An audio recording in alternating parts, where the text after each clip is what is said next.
আপোনালোকক সকলোকে অভিনন্দন জনালোঁ।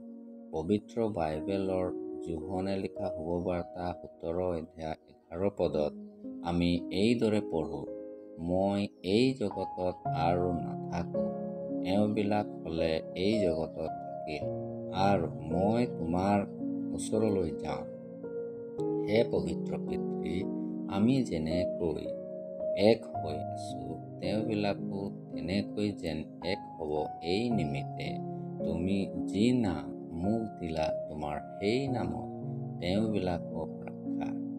যেতিয়া কোনোবা তেওঁৰ নিজৰ প্ৰিয়বিলাকক এৰি যাবলৈ হয়, তেতিয়া তেওঁ তেওঁৰ প্ৰিয়বিলাকৰ কাৰণে সুবিধা আৰু সুৰক্ষাৰ উপায় কৰে।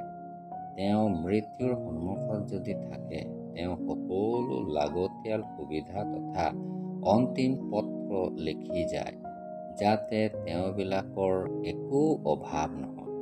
যীশুখ্ৰীষ্টৰ ক্ৰুচীয় যাত্ৰা মনুষ্য জাতিৰ উদ্ধাৰৰ যাত্ৰা আছিল। যীশুখ্ৰীষ্টৰ ক্ৰুচীয় মৃত্যু আৰু 3 দিনৰ পাছত পুনৰুত্থিত হোৱাৰ পাছত তেওঁৰ স্বৰ্গীয় আৰোহণ হ'ল। এই কাৰণে তেওঁ স্বৰ্গীয় পিতৃক শিষ্যবিলাকৰ কাৰণে নিবেদন কৰে।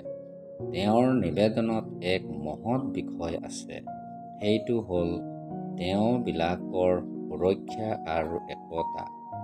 যিদৰে পিতৃ ঈশ্বৰ আৰু পুত্ৰ ঈশ্বৰ এক হৈ আছে,